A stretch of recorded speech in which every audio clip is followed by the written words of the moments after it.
मानेकसा नावाच्या गावी, जिल्हा गोंदिया, तहसील आमगाव, या गावी राहणारी 17 वर्षीय बौद्ध धर्माची अल्पवयीन मुलगी, जिचे आई वडील गोंदिया शहरालगत असलेल्या विटा भट्ट्यांवर कामाला जायचे,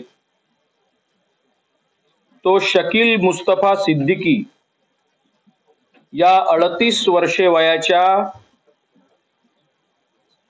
इस्माने, आरोपीने या अल्पवयीन मुलीची निघरून हत्या केलेली आहे. तिच्यावर बलात्कार केला. ती जवळपास 8 महिन्याची गर्भवती होती.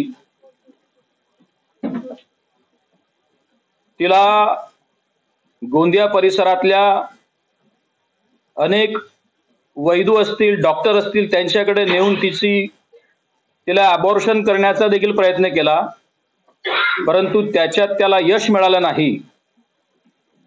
आणि जेव्हा कदाचित त्या पोरीने त्याच्यासोबत राहण्यासाठी आग्रह धरला असेल, ती जबाबदारी नको किंवा आणखी काय असेल, त्या अर्थानं या विकृत मनोवृत्तीच्या नराधमाने, शकील मुस्तफा सिद्दीकी नावाच्या विकृत मनोवृत्तीच्या नराधमाने या 17 वर्षीय बौद्ध पोरीची गळा आवळून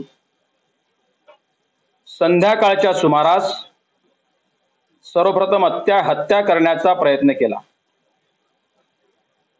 ती मेली असं समजून तिला तणसाच्या त्यात नेऊन त्याच्या जवळ असलेल्या लायटरने तिला जाळलं आणि तो पळून गेला.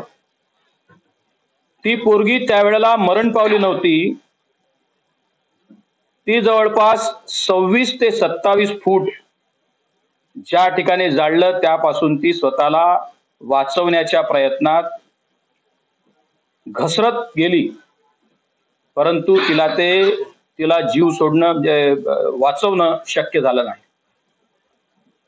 परंतु ती मरण पावली नव्हती. दुसऱ्या दिवशी सकाळी पुन्हा या नराधम हत्याराने त्या ठिकाणी जाऊन तिची हत्या करून तिला जाळलेला आहे. असा घृणित प्रकार, मानवतेलाही काळीमा फासणारा आणि माणुसकीला लज्जा घालणारा प्रकार या विकृत मनोवृत्तीच्या नराधम शकील मुस्तफा सिद्दीकी नावाच्या इस्माने केलेला आहे.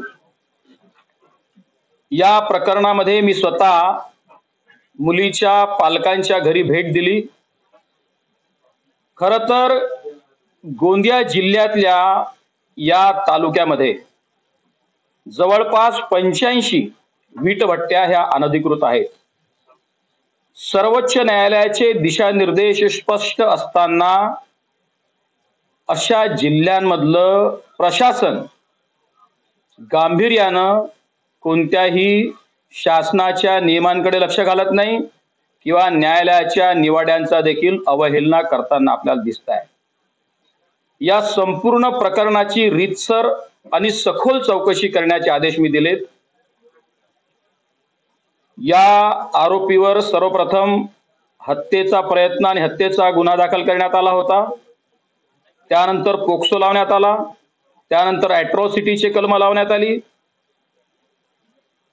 या संपूर्ण प्रकरणामध्ये जे विशेष कृती दल असतं, ज्यामध्ये पोलीस अधिकारी, ज्यामध्ये कामगार अधिकारी आणि ज्यामध्ये महिला बाल कल्याण अधिकारी आणि ज्यामध्ये बाल संरक्षण अधिकारी, अशा 4 प्रकारच्या अधिकाऱ्यांचं संयुक्त कृती दल असावं आणि त्यांनी त्या जिल्ह्यातल्या सगळ्या आस्थापना, सगळ्या इंडस्ट्रियल आस्थापना असतील किंवा साधारण आस्थापना असतील, यांची तपासणी करावी आणि त्यानुसार कार्यवाही करावी. अशा पद्धतीचे शासनाचे आदेश असताना देखील अशा कोणत्याही पद्धतीची निरीक्षण, सर्वेक्षण प्रशासनातल्या लोकांनी केलेली नाहीत.